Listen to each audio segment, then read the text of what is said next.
Astaghfirullah. Bismillahirrahmanirrahim. Assalamualaikum warahmatullahi wabarakatuh. Alhamdulillah wassalatu wassalamu ala Rasulillah wa ala alihi wa sahbihi wa mawalah wa la hawla wa la quwata illa billahi wa ba'du. Qala Allahu azza wa jalla ya ayyuhalladzina amanu taqullaha haqqa tuqatih wa la tamutunna illa wa antum muslimun. Fa inna asdaqal hadithi kitabullah wa khairal huda huda Muhammadin sallallahu alaihi wa ala alihi wasallam wa syarrul umuri muhdatsatuha wa kullu muhdatsatin bid'ah wa kullu bid'atin dhalalah wa kullu dhalalatin finnar.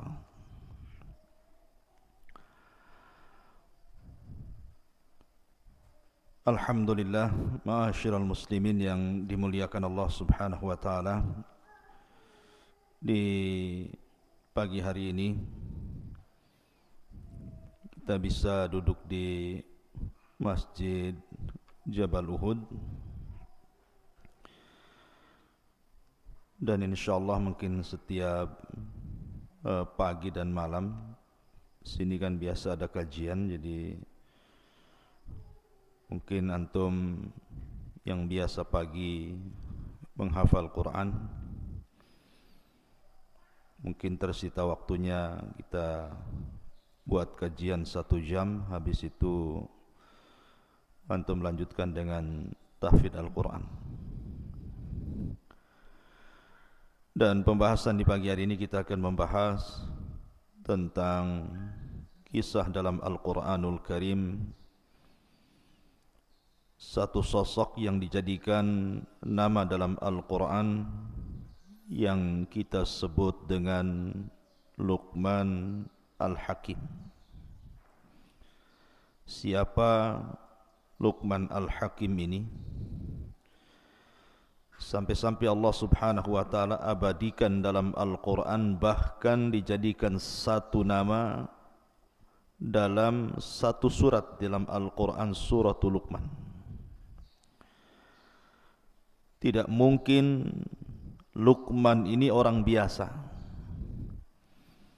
Kalau orang biasa tidak mungkin dicantumkan dalam Al-Quran sebagai nama dalam satu surat.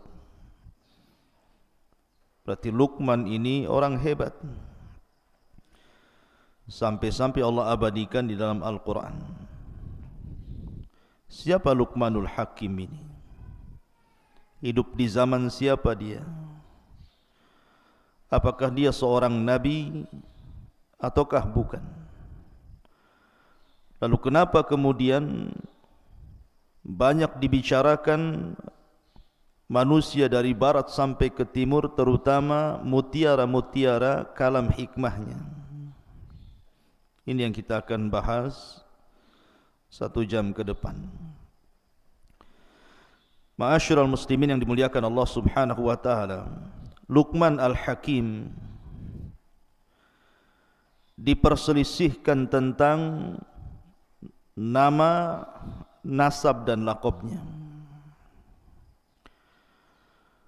Ada yang mengatakan bahwa Luqman Hakim itu nasabnya adalah Luqman ibnu Ba'urah, ibnu Nahur, ibnu Tarikh. Dan tarikh di sini artinya azar. Dan azar itu adalah ayahanda daripada Ibrahim alaihi salatu wassalam. Maka dari nasab di sini bahwa Luqman itu hidup antara Nabi Ibrahim sampai kepada Nabi Allah Ismail alaihi salatu wassalam. Jadi zaman hidupnya Luqman itu antara Ibrahim dan Ismail. Karena masih hubung kait kepada Azar, dan Azar itu ayahanda Ibrahim. Tetapi ada juga yang mengatakan bahawa Luqman artinya nasabnya adalah ibnu ukhti Ayyub alaihi salatu wassalam. Jadi Luqman itu anak dari saudari Nabi Ayyub. Dari sini menunjukkan bahawa Luqman itu hidup di zaman Nabi Allah Dawud. Jadi ada yang mengatakan hidup di zaman Nabi Ibrahim, antara Ibrahim dan Ismail. Ada yang mengatakan Luqman itu hidup di zaman Nabi Dawud, karena dia adalah putra dari saudari Nabi Allah Ayyub alaihi salatu wassalam. Dan itu pendapat jumhur mufassir. Tapi ada juga yang mengatakan bahawa Luqman itu hidup antara masa Nabi Allah Isa alaihi salatu wassalam sampai kepada munculnya Rasul sallallahu alaihi wasallam, antara Isa dan Nabi sallallahu alaihi wasallam. Di situlah kemunculan Luqman Al-Hakim. Akan tetapi pendapat yang kuat wallahu alam bahwa Luqman itu hidup di zaman Nabi Allah Dawud alaihi salatu wassalam, dan dia adalah putra saudari daripada Ayyub alaihi salatu wassalam. Lalu dari mana asal Luqman ini? Ada yang mengatakan bahwa Luqman itu asalnya dari Sudan. Berarti kalau Sudan rata-rata berkulit hitam. Jadi Luqman itu orang Sudan, berkulit hitam. Bahkan dikatakan bahwa rambutnya itu keriting, seperti orang negro itu kan, keriting kriwel gitu ya. Kemudian juga tebal bibirnya, dan dia orangnya pendek. Dah pendek, hitam, rambutnya kriwel, bibirnya tebal.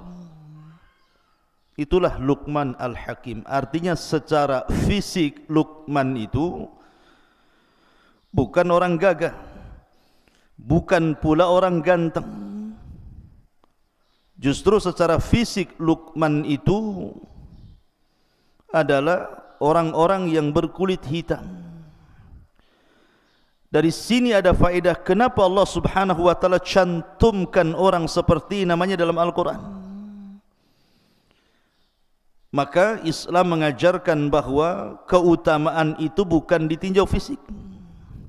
Innallaha la yanzuru ila suwarikum wala ila amwalikum walakin yanzuru ila qulubikum wa a'malikum. Jadi Islam itu memandang bukan karena fisik, bukan karena harta, tetapi yang dipandang hati dan amalnya. Makanya Nabi SAW dalam khutbah Arafah mengingatkan manusia tentang keutamaan manusia di hadapan Allah. Kata Nabi SAW, ayyuhan nas, la fadla bainal arabi wal a'jam walal aswad alal ahmar illa bitaqwallah.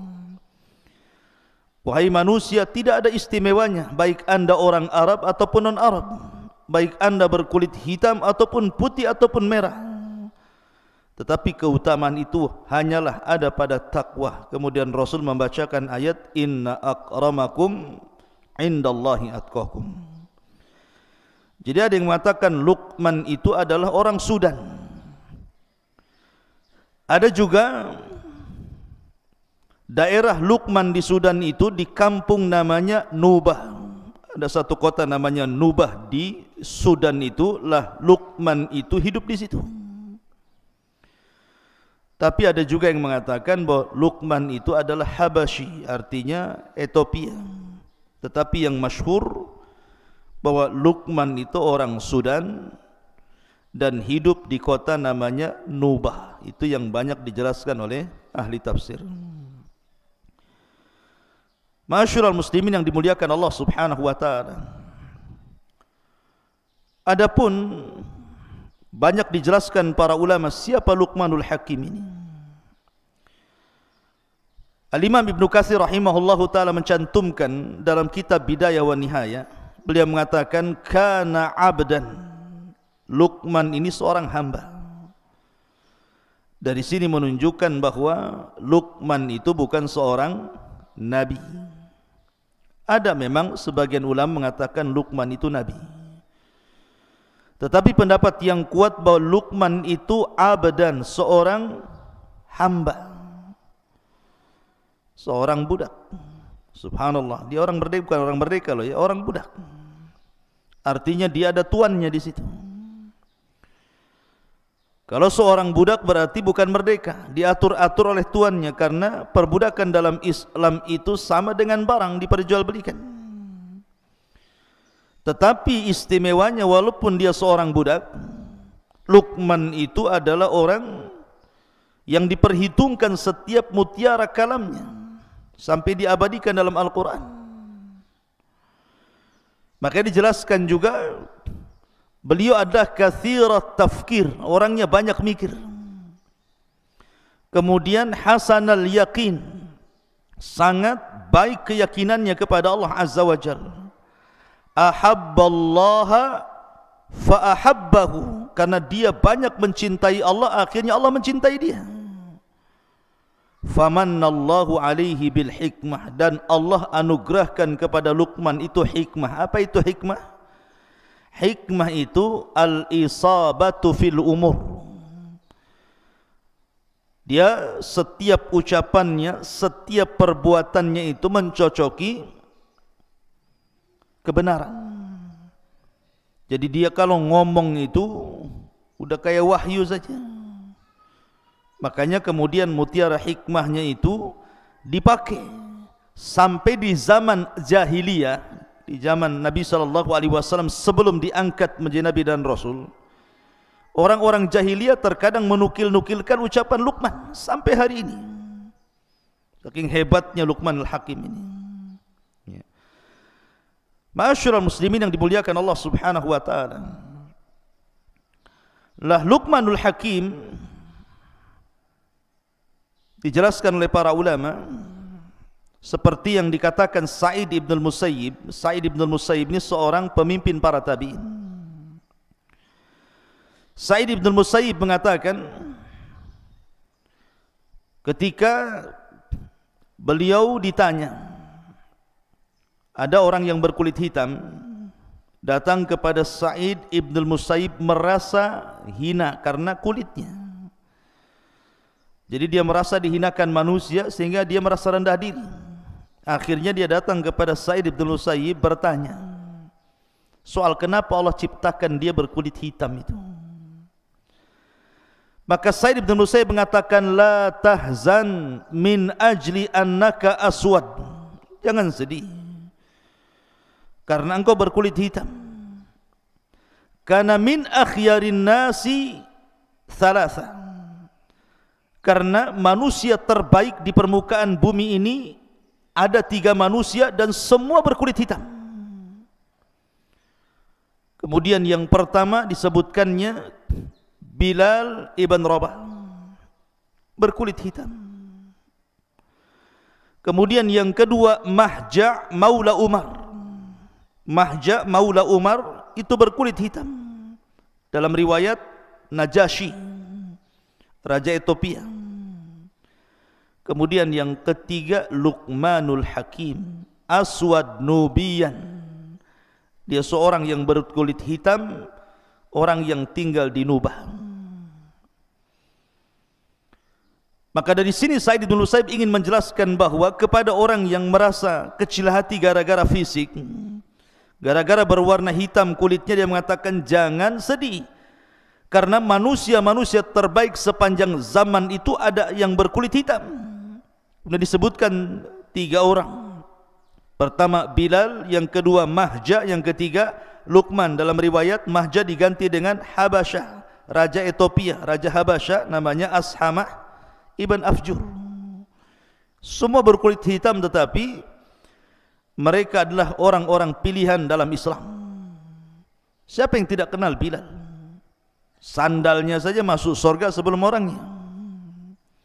Siapa yang tidak kenal Ashamah ibn Afjur, raja yang sangat adil sampai-sampai Rasul mengizinkan para sahabat hijrah ke Ethiopia karena keadilannya Najasyi itu. Kemudian juga Mahja, bahkan Luqmanul Hakim sampai diabadikan dalam Al-Quran. Ma'asyiral muslimin yang dimuliakan Allah Subhanahu wa taala. Baik, dari sini kita sudah tahu bagaimana Luqmanul Hakim. Adapun nama anaknya, karena di dalam Al-Quran itu kan bercerita tentang nasihat Luqman kepada siapa? Kepada anaknya. Ini yang kita akan ceritakan. Siapa anaknya ini? Al-Imam As-Suhaili mengatakan, yang masyhur nama anak Luqman yang dinasihati dalam Al-Quran itu namanya Tharan. Namanya Tharan. Luqman menasihati Tharan anaknya. Wa idh qala Luqmanu libnihi wa huwa ya'iduhu. Dan ketika berkata Luqman kepada anaknya siapa? Tharan. Ada yang mengatakan seperti yang disebutkan Al-Imam At-Tabari bahwa namanya Qutbah. Namanya Qutbah. Ada juga yang mengatakan namanya Kalbah. Tetapi yang masyhur nama anaknya adalah Tharan. Ingat-ingat ya, namanya Tharan. Lah sebagian orang mengatakan bahwa Luqman itu punya anak, punya istri. Lah dulu anak dan istrinya itu belum mengikuti agama Luqman Al-Hakim, masih kafir. Tetapi setiap hari oleh Luqman itu dinasihati anak dan istrinya itu. Makanya salah satu nasihatnya adalah la tusyrik billahi inna syirka la zulmun azim. Janganlah engkau berbuat syirik kepada Allah, karena kesyirikan itu adalah kezaliman yang sangat besar. Lah dari kata-kata la tusyrik billahi inna syirka la zulmun azim di sini ada yang mengatakan bahwa seperti Al-Imam Al-Qushairi mengatakan, karena Luqman dan ibunya itu kafir. Dinasihati sama Luqman, jangan kau melakukan kesyirikan kepada Allah, karena syirik itu kezaliman yang sangat besar.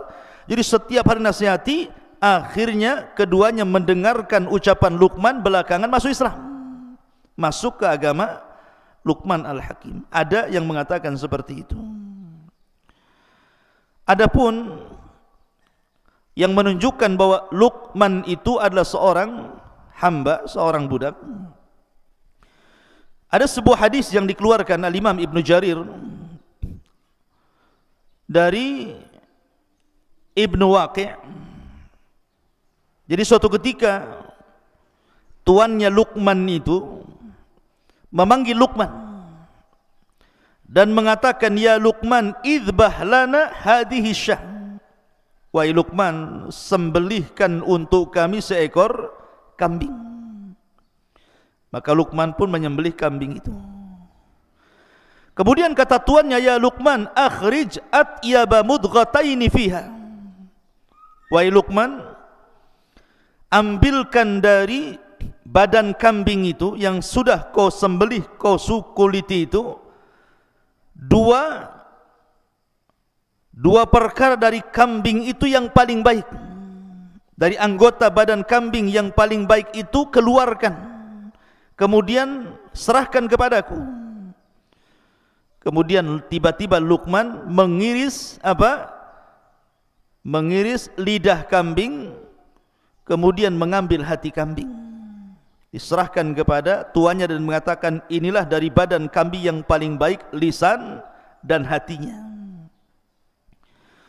Kemudian dalam tempo yang lain, tiba-tiba majikannya mengatakan, idbah lana hadhihi syah, kau sembelih lagi kambing itu. Akhirnya disembelihlah kambing, kemudian dikuliti. Kata tuannya, akhrij akhbatha mudghataini fiha. Sekarang ambilkan dari badan kambing itu yang paling jelek. Tiba-tiba Luqman mengiris lisan kambing itu, kemudian mengambil hatinya lagi. Majikannya heran. Kemarin disuruh menyembelih kambing, disuruh ambil bagian terbaik dalam kambing, diambilkannya lisan dan hati. Sekarang disuruh menyembelih kambing, kemudian disuruh mencari yang paling buruk dari anggota badan kambing, dipotongkan lagi lidah dan juga hati. Jadi tuannya bertanya, kenapa sama? Kenapa tidak yang lain? Tidak kakinya, tidak pahanya, tidak dagingnya, kenapa itu pula yang diambilkan? Lihat bagaimana kata-kata hikmah Luqman Hakim. Makanya kenapa dia disebutkan Dzu hikmah, pemilik hikmah luar biasa. Kata Luqmanul Hakim, innahu laisa min syai'in atyab minhuma idza taba wala akhbatha minhuma idza khabutha. Wahai Tuhan, sesungguhnya lisan dan hati ini akan menjadi baik kalau baik keduanya. Kalau hati kita baik, maka lisan pun akan baik. Akan tetapi akan menjadi buruk kalau seandainya buruk keduanya. Apabila hatinya busuk, pasti lisannya pun ikut busuk. Lihat bagaimana kata-kata hikmah Luqman Al-Hakim. Kemudian juga banyak dijelaskan tentang kata-kata hikmah Luqmanul Hakim selain dalam Al-Quran, dan itu masyhur. Walaupun secara sanad memang para ulama masih fihi nazar, tetapi banyak dicantumkan di dalam kitab-kitab para ulama seperti Al-Alusi dan yang lainnya. Itu sampai mencantumkan beberapa kata-kata hikmah. Apa saja di antaranya? Luqmanul Hakim mengatakan, ya bunayya akthir min qawli rabbighfirli fa inna lillahi sa'atun la yuraddu fiha sa'il. Wahai anakku, perbanyak ucapan ya Allah ampunilah diriku, karena Allah itu memiliki satu waktu yang tidak mungkin setiap yang bertanya ditolak oleh Allah. Ya memang dalam Islam juga ada kan waktu-waktu yang kalau antum berdoa pasti akan diijabah, seperti sepertiga malam akhir, doa dalam sujud, doa di antara dua azan gitu ya. Kemudian juga Luqman juga mengatakan, dia mengatakan, ya bunai ittaqid taqwallah tijaratan ya'tika ribhu min ghairi bida'ah. Wahai anakku, jadikan takwa itu jual belimu, maka keuntungan yang kau raih akan jauh lebih banyak tanpa modal. Takwa itu adalah perjualbelian kita dengan Allah tanpa modal, tetapi sudah jelas untungnya, kata Luqman. Kemudian juga di antara kata-katanya, ya bunai la ya'kul ta'amaka illal atqiyah wa syawir fi amrikal hukama. Wahai Luqman, jangan kau makan kecuali bersama orang-orang yang bertakwa, dan bermusyawarahlah pada urusanmu bersama orang-orang yang memiliki kebijakan akal. Ini juga di antara kata-kata Luqman Al-Hakim. Tetapi ikhwan, dari mana Luqman mendapatkan hikmah itu? Kenapa Allah berikan hikmah? Kenapa setiap untayan-untayan kata Luqmanul Hakim itu berharga? Kenapa pula setiap kata-katanya terus dinukilkan dari abad ke abad, dari zaman ke zaman sampai hari ini? Bahkan Quran mencantumkannya. Hebat kali Luqman ini.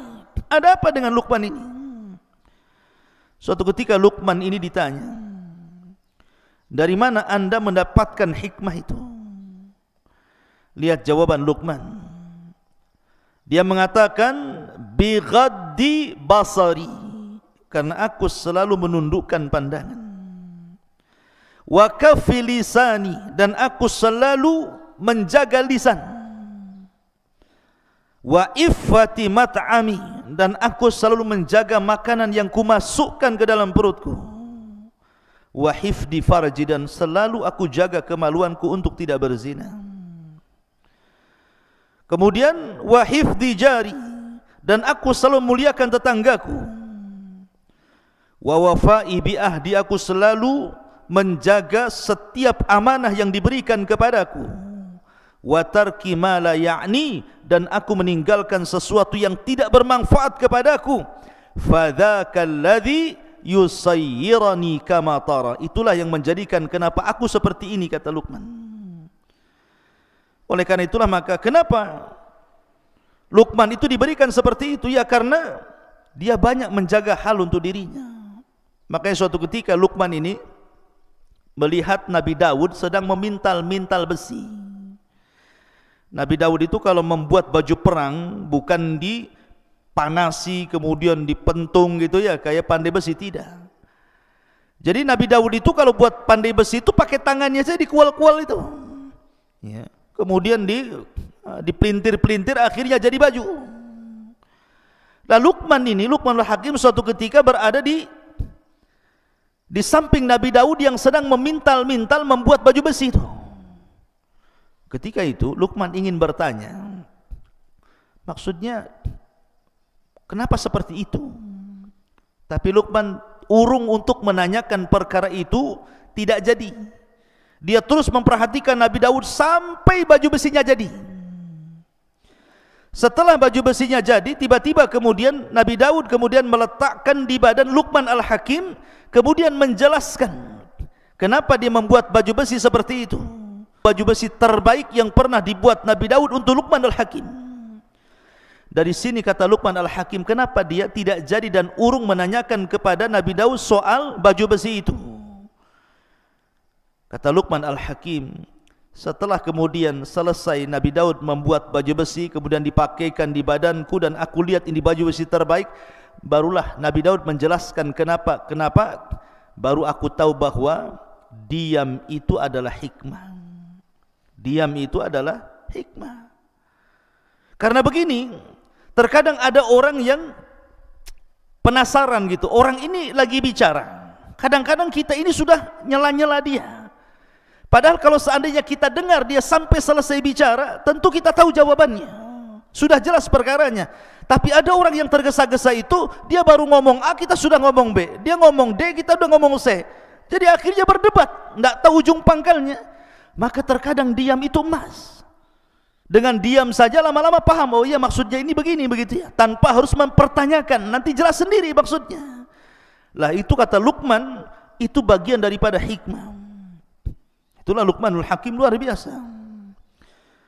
Ma'asyiral muslimin, makanya dari situ kemudian ada yang mengatakan akhirnya Nabi Daud menjadikan Luqman ini seorang qadhi di zamannya. Itu ada juga yang mengatakan seperti wallahu a'lam. Baik. Kenapa Luqmanul Hakim dicantumkan dalam Al-Quran dan hikmahnya? Karena Luqman ini terkenal, bukan hanya kita ahli sunnah yang membicarakan tentang Luqmanul Hakim ini, orang-orang Syiah pun membicarakan Luqmanul Hakim. Seperti yang dijelaskan dalam kitab Syiah namanya Biharul Anwar, karya Al-Majlisi itu. Jadi ada kisah seperti ini. Jadi suatu ketika Luqman itu, ini dalam kitab Syiah ya, bukan kitab ahli sunnah. Wallahu a'lam sanadnya gimana. Tapi yang jelas Luqman itu dijelaskan dia sedang berjalan bersama keledai. Antum tahu keledai? Tahu keledai antum? Enggak tahu keledai? Antum taunya keledai apa?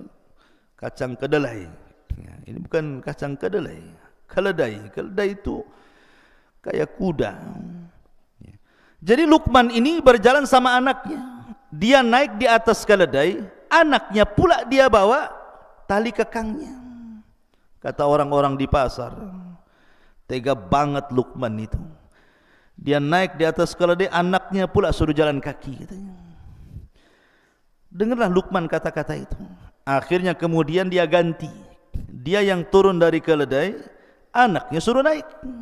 Dia yang bawa keledai. Rupanya orang-orang pasar masih ngomel juga.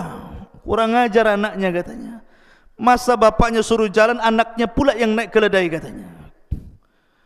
Akhirnya Luqman bingung. Dia yang naik salah, anaknya yang naik salah. Akhirnya turunlah Luqman itu dari keledai itu. Kata orang-orang, apa Luqman punya keledai kok nggak ditunggangi, malah dibawa, diseret-seret katanya. Luqman bingung. Akhirnya dia naik sama anaknya dua-duanya. Orang masih bicarakan, tega banget keledai kecil dua-duanya naik di situ katanya. Cuma lihat dari sini Luqman Al-Hakim mengatakan, apapun yang dibuat dia pasti manusia akan bicara. Dari sini dia mengatakan maka diam itu emas, ya kan? Sebab kalau seandainya setiap komentar orang kemudian dibicarakan nggak akan berhenti, karena manusia itu tidak mungkin selamat dari ucapan orang. Mau gimana pun pasti kita akan dibicarakan orang. Antum mau baik mau jahat pasti orang akan bicarakan keburukan kita. Ya seperti itu manusia. Tapi dalam kitab Syiah ya, Biharul Anwar, saya nggak akan bicarakan tentang masalah Luqman yang tidak jelas sanadnya. Kita langsung saja bagaimana Al-Quranul Karim menggambarkan Luqman Al-Hakim ini. Lihat bagaimana Allah mengatakan dalam Al-Quran, dalam suratul Luqman ayat 12 dan begitu seterusnya. Allah mengatakan, "Walaqad atayna Luqmanal hikmata." Dan sungguh kami berikan kepada Luqman ini al-hikmah. Hikmah ini ucapan yang sangat bijaksana, penuh dengan mutiara-mutiara kebaikan. Anishkur lillah, agar bersyukur kepada Allah Subhanahu wa taala. Wa man yashkur fa innama yashkuru li nafsi wa man kafara fa innallaha ghaniyyun hamid. Dan sungguh telah kami berikan hikmah kepada Luqman, yaitu bersyukurlah kepada Allah, dan barang siapa yang bersyukur kepada Allah maka sesungguhnya dia bersyukur untuk dirinya, dan barang siapa yang tidak bersyukur artinya kufur, maka sesungguhnya Allah maha kaya lagi maha terpuji. Luqman sudah diberikan banyak kebaikan berupa hikmah, sudah selayaknya bersyukur. Maka pelajarannya, antum yang Allah Subhanahu wa taala pilihkan dari setiap orang, antum bisa belajar agama. Tidak semua orang-orang yang seusia antum itu bisa duduk di pesantren. Coba antum lihat anak-anak yang seusia antum, ada yang nongkrong di jembatan, ada yang mancing, ada yang ikut geng motor, ada yang ikut anak pang, yang anting-antingnya dari botol aqua itu, ya kan? Ada macam-macam tuh. Coba. Tapi antum bisa hidup kemudian duduk di pesantren ini nikmat besar, ikhwan. Syukuri. Ya, disyukuri antum dipilih oleh Allah dari sekian anak-anak muda yang seusia antum, antum bisa masuk pesantren, bisa menghafal Quran, bisa belajar agama. Coba. Artinya bahwa supaya la in syakartum la azidannakum. Kalau antum bersyukur, Allah tambah nikmat, Allah kasih banyak kemampuan dan ilmu yang begitu banyak, karena bagaimanapun tidak ada yang lebih baik dibandingkan ilmu di dunia ini, kawan. Tidak ada yang lebih mulia melebihi ilmu, karena hanya dengan ilmu lah kita bisa mengenal Allah, mengenal Nabi, mengenal agama, mengenal segala sesuatu, dan keistimewaan apapun tidak mungkin diraih kecuali dengan ilmu. Lihat ayat berikutnya, Allah mengatakan, wa idh qala Luqmanu libnihi, dan ingatlah ketika Luqman berkata kepada anaknya. Siapa anaknya tadi? Tharan, ya. Wa huwa ya'iduhu, dan dia terus menasihatinya. Ada yang mengatakan sekali lagi bahwa ketika itu anaknya masih kafir dan juga istrinya masih kafir.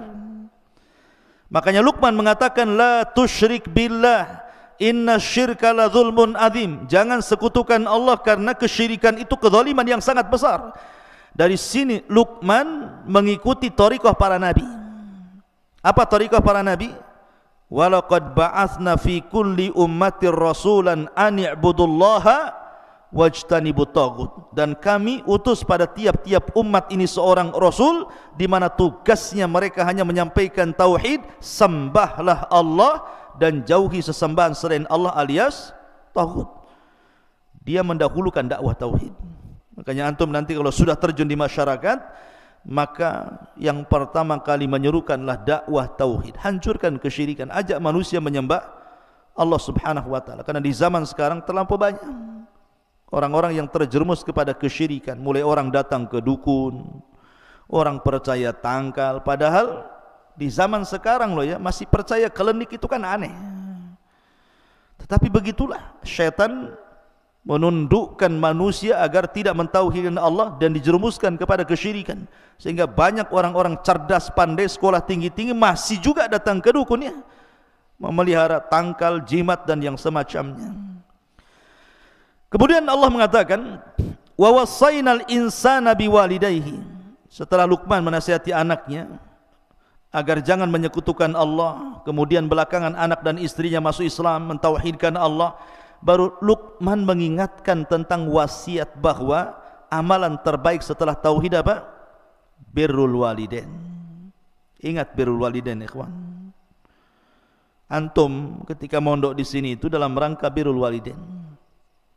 Betapa banyak orang tua di zaman sekarang itu mengharap bahwa dengan dipondokkannya antum di sini itu pulang itu menjadi anak yang berbakti loh. Hanya itu di zaman sekarang. Karena terlampau banyaknya anak-anak muda nakal enggak karu-karuan. Akhirnya harapan orang tua itu yang penting anak saya baik. Makanya saya nasihatkan sama antum, kalau libur kayak kemarin gitu ya, harusnya mencerminkan antum itu dididik di pesantren. Karena banyak juga berita-berita yang sampai ke telinga ustadz nih, macam-macam cerita antum di rumah itu. Bahkan ada orang tua itu melihat antum tak kerasan, bagusnya di pondok saja anak saya ustadz gitu. Lah ini kan lucu. Di mana-mana ya, kalau orang tua sudah enggak ketemu anak itu, jangankan 1 tahun 1 bulan saja rindu pengen satu rumah. Ada pula orang tua yang tak rindu lihat antum tuh kayak lihat apa gitu kan. Tolonglah Ustaz, kapan masuk lagi? Masukkan anak saya, udah enggak karu-karuan di sini. Lah, kok bisa kayak gitu tuh? Anak saya sudah pergaulannya ini enggak beres ini. Bukannya mempengaruhi orang, dia pula yang terpengaruh. Harusnya dia mewarnai orang, dia pula yang warna-warni enggak jelas katanya. Ini karena heran antum ini. Harusnya seorang santri kalau balik ya harus nampak loh saya ini berbeda dengan anak-anak yang lainnya. Makanya di sini Allah mengatakan wa wassaynal insana biwalidayhi. Kami wasiatkan kepada manusia itu berbuat baik kepada kedua orang tuanya. Apa alasannya? Lihat bagaimana Allah mengatakan, hamalathu ummuhu wahnan ala wahnin. Kemudian wa fisaluhu fi amaini anishkurli wa liwalidayka ilayyal masir. Karena ketika orang tua mengandung saya, antum atau siapapun, itu kelemahan di atas kelemahan, ikhwan. Kemudian disusui 2 tahun. Bagaimana ketika antum tengah malam bangun, orang tua ikut bangun, antum nangis, orang tua ikut bangun, antum sakit, orang tua stres, macam-macam loh. Makanya kenapa ketika ada seorang sahabat datang kepada Rasul, kemudian dia mengatakan, ya Rasulullah, di antara sekian banyak manusia itu yang pertama kali saya berbuat baik kepada siapa? Maka Rasul mengatakan, ummuka ibumu. Siapa lagi Rasul? Ummuka ibumu. Siapa lagi Rasul? Ummuka ibumu. Baru yang keempat, abuka bapamu. Kenapa coba? Kenapa disebut 3 kali ibu kemudian 1 bapa? Kata para ulama, pertama karena ibu yang mengandung, yang kedua ibu yang melahirkan, yang ketiga ibu yang menyusui. Dari situlah Rasul mengatakan ummuka, ummuka, ummuka 3 kali. Karena ini bukan perkara mudah. Mengandung loh 9 bulan itu bukan perkara mudah. Antum enak tidur, bisa tengkurap, bisa miring kanan, miring kiri. Nah, nanti kalau antum sudah punya istri kemudian hamil, tidak bisa itu antum itu tengok istri tengkurap lagi hamil besar.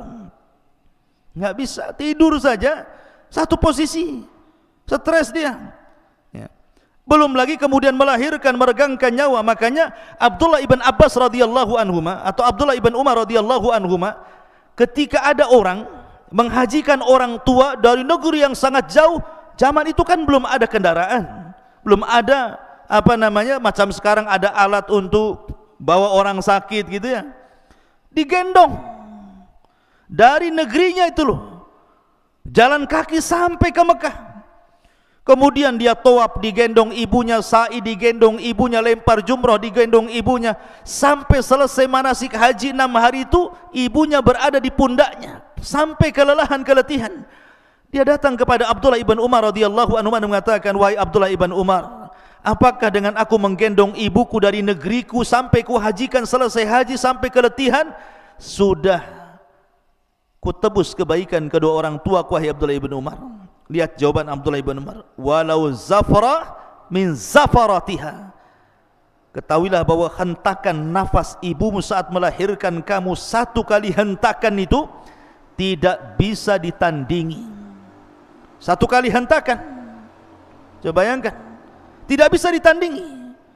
Sementara kita kan tahu itu, kalau orang melahirkan itu berapa kali nafas gitu ya. 1 kali nafas yang keluar saat mengeluarkan antum saja itu tidak sebanding dengan kebaikannya. Dari sini ikhwatu fiddin, penting berbuat baik. Makanya ada laki-laki dari Yaman itu datang kepada Rasulullah ingin terlibat dalam jihad dan mengatakan, ya Rasul, alhiqni bil jihad. Rasul, libatkan aku dalam jihad. Aku sudah jalan kaki dari Son'ah ke Madinah. Itu bukan perjalanan sebentar tuh. Tapi Nabi SAW mengatakan, ahayyun walidaik, masih hidup kedua orang tuamu. Rasul tidak bertanya skillnya, emang kau jihad bisa apa? Bisa mana? Bisa pedang? Bisa naik kuda? Sudah pernah membunuh? Sudah berjihad? Tidak. Rasul tidak bertanya soal skill perang. Rasul hanya mengatakan, ahayyun walidaik, hidup orang tuamu. Kata anak muda ini, masih wahai Rasul. Ketika aku tinggalkan dia nangis. Maka Rasul mengatakan, irji fa fihi mafajahid, pulang. Berjihadlah kepada kedua orang tuamu, buat dia tertawa sebagaimana kau buat dia menangis. Lihat bagaimana Nabi SAW mengajarkan birrul walidain penting. Kenapa? Anishkurli wali walidaika ilayyal masir. Karena syukur kepada Allah belum dikatakan syukur sampai anda bisa bersyukur kepada kedua orang tua. Kemudian setelah itu Luqman mengatakan, wa in jahadaka ala an tusyrika bima laysa laka bihi ilmun fala tuti'huma wa sahibhuma fid dunya ma'rufa. Jika kedua orang tuamu menyuruh kamu untuk menyekutukan diriku dengan siapapun selainku, dengan sesuatu tanpa ilmu, jangan taati keduanya. Dari sini menunjukkan bahwa hak Allah masih jauh lebih penting daripada hak siapapun sampai kepada orang tua. Makanya Rasul mengatakan, la ta'ata li makhlukin fi ma'siyatil khaliq. Tidak ada ketaatan kepada makhluk dalam rangka bermaksiat kepada Allah. Siapapun, mau mudir antum gitu ya, mau ketua RT antum, lurah antum, camat sampai ke presiden sekalipun, ataupun orang tua, kalau perintahnya batil jangan ditaati. Kalau perintahnya batilnya, fala tutihuma. Tetapi walaupun demikian ikhwan, bagaimana Islam itu mengajarkan akhlak. Allah mengatakan, wasahibuhuma fid dunya ma'rufa. Taruhlah ada orang yang memiliki orang tua kafir, orang tuanya musyrik, kemudian memaksa anaknya untuk murtad. Satu sisi kita tidak boleh ya mentaati perintah orang tua, tapi sisi lain berbuat baik itu hukumnya wajib walaupun orang tua kafir. Kecuali kalau orang tuanya itu kafir harbi, beda ya, seperti kisahnya siapa? Abu Ubaidah ibnul Jarrah gitu ya, sampai membunuh bapaknya. Kenapa? Karena bapaknya terlibat perang dan ikut dalam pasukan Abu Jahal. Kemudian ketika perang yang diincar dia saja. Tetapi Abu Ubaidah menghindar, ketemu bapaknya di perang menghindar, sampai tidak mungkin menghindar lagi karena bapaknya sudah berhadapan dengan Nabi. Dia tidak mau Nabi tersakiti, akhirnya dia mengatakan, ya Nabi, serahkan dia kepada aku. Terpaksa dia bunuh bapaknya. Kenapa? Karena sudah mengancam nyawa Nabi. Dibunuh tuh bapaknya Abu Ubaidah bin Jarrah oleh Abu Ubaidah bin Jarrah. Sampai orang mengatakan, bagaimana mungkin Abu Ubaidah bin Jarrah akan diampuni dosa-dosanya sementara dia sudah membunuh ayahnya? Maka dia pun sedih. Sampai akhirnya dia mengatakan, aku tidak pernah membunuh ayahku, yang aku bunuh kesyirikan dalam badannya. Kemudian dia pun sedih sampai turun ayat ini, wa in jahadaka ala an tusyrika bima laysa laka bi ilmun fala tuti'huma. Ya. Ada yang mengatakan ayat ini turun kepada Sa'ad bin Abi Waqqas. Sa'ad bin Abi Waqqas itu orang kaya, orang tuanya dia masuk Islam, orang tuanya masih kafir. Dia paksa Sa'ad bin Abi Waqqas, kau harus kufur lagi. Kata Sa'ad, tidak mau. Kau harus kufur, tidak mau. Sampai akhirnya orang tua yang mengatakan, kalau engkau tidak kembali kepada agama nenek moyangmu, aku akan mogok makan, mogok minum sampai ku mati, katanya. Tapi karena melihat orang tuanya Sa'ad istiqomah di agama Rasul sallallahu alaihi wasallam, akhirnya dia pun menghentikan mogok makan dan mogok minumnya, padahal dia sudah hampir mau mati. Karena Sa'ad mengatakan kepada ibunya, lau kanat laki mi'atu nafsan, lau kanat laki mi'atu nafsan, thumma kharajti nafsan ma kharajtu an dini. Wah ibuku, kalau kau punya 100 nyawa, kau keluarkan satu-satu agar aku meninggalkan agamaku. Jangan harap aku meninggalkan agamaku. Kalau kau mau makan, makan silahkan, enggak juga enggak masalah. Akhirnya ibunya makan juga, lapar ya. Dari sini ma'asyiral muslimin, bahwa bagaimana Allah Subhanahu wa taala mengatakan jangan taati kepada orang tuanya, tetapi wa sahibhuma fid dunya ma'rufa. Tetap Sa'ad bin Abi Waqqas berbuat baik sama orang tuanya. Kemudian Allah mengatakan, wattabi sabila man anab ilayya thumma ilayya marji'ukum fa unabbi'ukum bima kuntum ta'malun. Kemudian ikutilah jalan orang-orang yang kembali kepadaku, kemudian hanya kepadaku tempat kembalimu, maka akan aku beritahukan kepadamu apa yang telah kamu kerjakan. Artinya setiap masalah di dunia itu pasti ada balasannya. Ma'asyiral muslimin yang dimuliakan Allah Azza wa Jalla. Kemudian setelah itu Allah mengatakan, ya bunai innaha intaku mithqala habbati min khardalin fatakun fi sakhratin aw fis samawati aw fil ardi ya'ti biha Allah innallaha latifun khabir. Jadi begini, Tharon ini putranya Luqman, dia bertanya kepada ayahnya, wahai ayahku, seandainya aku bermaksiat kepada Allah, kemudian aku sembunyi di sebuah tempat yang tidak bisa dilihat manusia, mungkinkah Allah melihatku? Maka Luqmanul Hakim kemudian menjawab, ini jawabannya, ya bunai, wahai anakku, in taku mithqala habbati min khardalin fatakun fi sakhratin aw fis samawati aw fil ardi ya'ti biha Allah innallaha latifun khabir. Wahai anakku, sesungguhnya jika ada sesuatu perbuatan seberat biji sawi sekalipun dan berada dalam batu atau di langit atau di bumi, niscaya Allah akan memberi balasannya. Sesungguhnya Allah maha halus lagi maha teliti kepada hamba-hambanya. Antum berbuat maksiat dimanapun Allah tahu. Makanya ada satu kisah tentang seorang laki-laki yang datang kepada siapa? Ibrahim ibn Adham kan. Jadi orang ini mengatakan kepada Ibrahim ibn Adham, wahai imam, saya ingin bertobat, sudah terlampau banyak maksiat yang kulakukan. Bagaimana cara tobatnya? Anak muda ini mengatakan kepada Ibrahim ibn Adham, sudah banyak maksiat yang kulakukan, aku ingin tobat tetapi aku tidak bisa, bagaimana caranya? Maka Ibrahim ibn Adham mengatakan kepada orang ini, sebenarnya engkau tidak perlu meninggalkan maksiatmu, silahkan bermaksiat, tetapi lakukan 5 perkara. Kalau kau bisa melakukan 5 perkara, kau ingin maksiat, maksiatlah, terserahmu. Kemudian orang ini mengatakan, hat ya Aba Ishaq, oh senang kali, seperti apa 5 perkara agar aku tetap bermaksiat? Yang pertama dia mengatakan, idza aradta an ta'siyallah fa'si. Kalau memang engkau ingin bermaksiat, silakan bermaksiat, tetapi fala ta'ku rizqahu, jangan kau makan rizki dari Allah. Kalau engkau tidak makan rizki dari Allah, kau makan dari rizki selain daripada Allah, silahkan kau maksiat. Tapi kalau kau makan dari rizki Allah, kenapa pula kau bermaksiat kepada zat yang telah memberikan rizki kepadamu? Kemudian yang kedua, idza aradta an ta'siyahu, kalau engkau memang ingin bermaksiat, silakan, falyasi. Fala taskun syai'an min biladihi, tapi syaratnya kau jangan tinggal di satu jengkal dari bumi-bumi Allah. Silakan cari bumi yang lain, kau maksiat di situ. Tapi kalau engkau masih menginjak bumi Allah dan kau bermaksiat kepada buminya, jangan kau lakukan. Kemudian yang ketiga, idza aradta an ta'siyallah falyasi, kalau engkau ingin bermaksiat kepada Allah, silahkan, tetapi wa anta tahta rizki wa fi biladihi fangdur maudhi'an la yaraka fihi mubarizan lahu fa'si fihi, silahkan cari tempat yang Allah tidak sanggup melihatmu. Nah, di sini syahidnya. Kalau engkau ingin maksiat, silahkan cari tempat sembunyi dan Allah tidak bisa melihatmu. Mustahil, Allah pasti melihat, ya kan?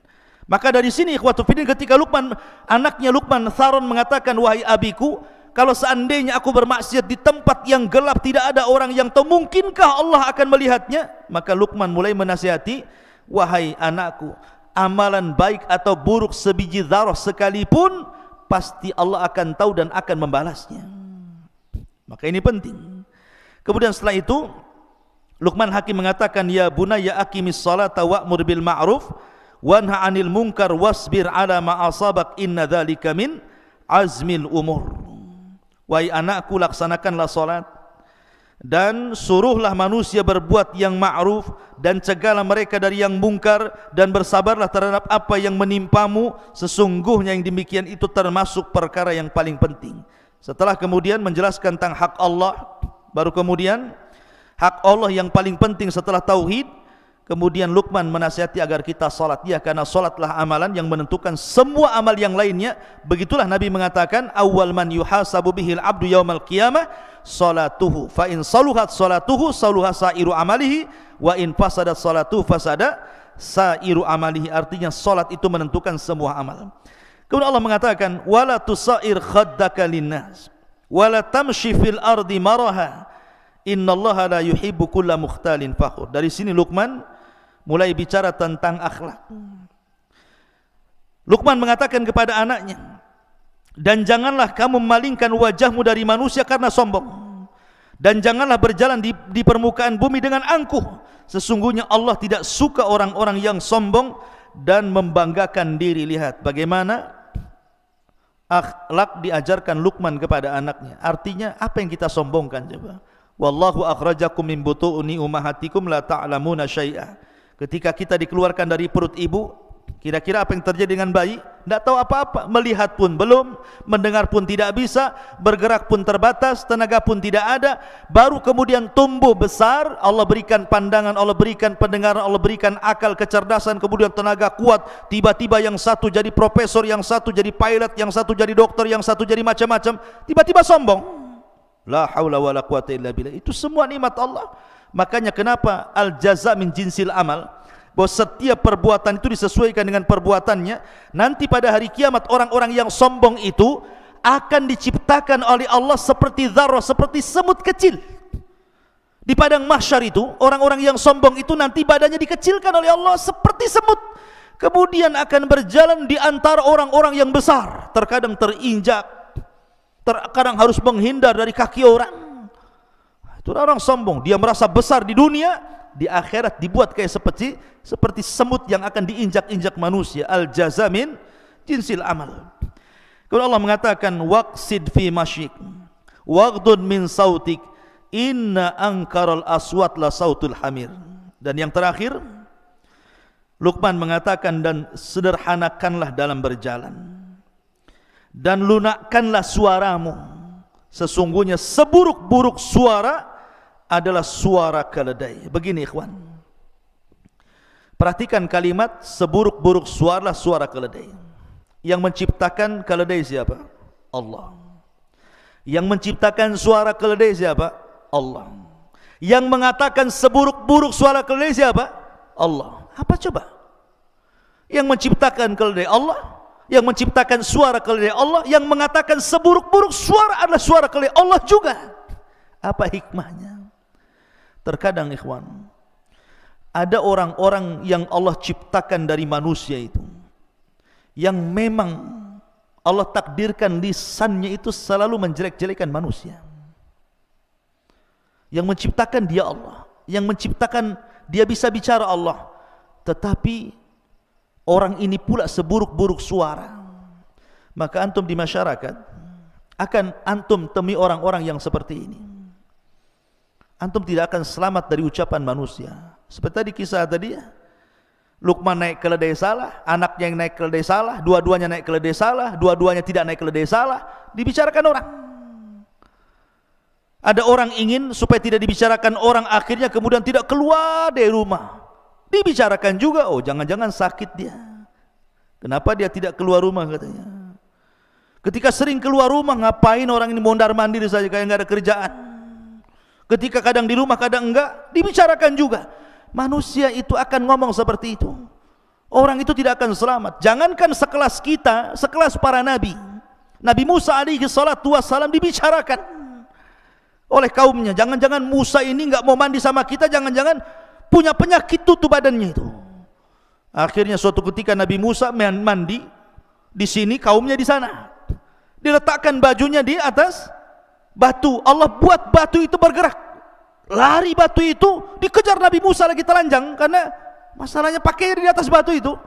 Rupanya batu ini Allah buat lari sampai melintasi Bani Israel yang sedang mandi.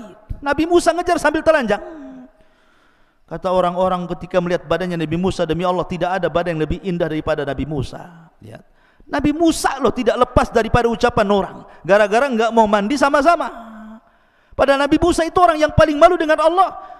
Itu pun tidak lepas dari ucapan manusia, sampai Rasul mengatakan rahimallahu akhi Musa laqad udhiya akthar min dzalik fasabara. Sungguh Allah merahmati Musa, terlampau banyak ujian yang diberikan kaumnya tapi dia sabar. Maryam bintu Imran dituduh berzina karena dia punya anak tidak jelas bapaknya, padahal itu diciptakan kun fayakun, karena Isa sama dengan Adam. Bahkan istri Nabi SAW Aisyah radhiyallahu anha dituduh berzina dengan Safwan ibn Mu'attil, padahal dia anak bintu Siddiq, anaknya Abu Bakar Siddiq, dan dia juga istri Nabi SAW, dan dia manusia yang paling cerdas. Itu tidak lepas daripada cacian makian. Antum akan mengalami itu di masyarakat. Antum berbuat salah dijelekin orang, berbuat baik pun akan dijelekin orang, akan digibahi, dibuli dan macam-macam. Maka perlu sabar, karena ada orang-orang itu yang Allah ciptakan seperti keledai. Allah yang ciptakan keledai, Allah yang buat suara keledai, Allah pula yang mengatakan seburuk-buruk suara keledai. Akan ada orang-orang seperti keledai. Maka kalau ada orang-orang seperti keledai, itu biar. Memang Allah sudah takdirkan dia bicara seperti itu. Tapi antum yakin bahwa Allah ketika membuat orang bicara itu, tidak mungkin dia bicara untuk membicarakan kita terus, tidak, enggak mungkin, ya. Jadi kalau orang benci sama kita kemudian menjelek-jelekan kita, enggak mungkin Allah ciptakan dia itu bersuara untuk menjelek-jelekan kita. Makanya kenapa? Pasti akan ada berhentinya, suatu ketika dia akan berhenti itu. Makanya kenapa para ulama, kalau antum menghadapi orang yang menjelek-jelekan antum itu, pertama jangan antum pedulikan, fa'arid antum, seolah-olah enggak kenal. Jadi kalau ada orang jelek-jelekan kita, kemudian antum kenal si anu, enggak kenal, padahal kenal betul. Supaya antum jangan teringat dengan keburukannya. Antum kenal si anu, enggak kenal, enggak kenal dia. Padahal kenal. Kenapa? Karena kalau kita kenal, teringat keburukannya, ya. Kemudian yang kedua, antum lupakan, hindari orang itu. Kalau umpamanya satu perumahan, pergi ke perumahan lain, cari tempat lain supaya enggak pernah ketemu dengan dia, ya. Dan berdoa jangan ditemukan dengan dia. Lihat Ashabul Kahfi.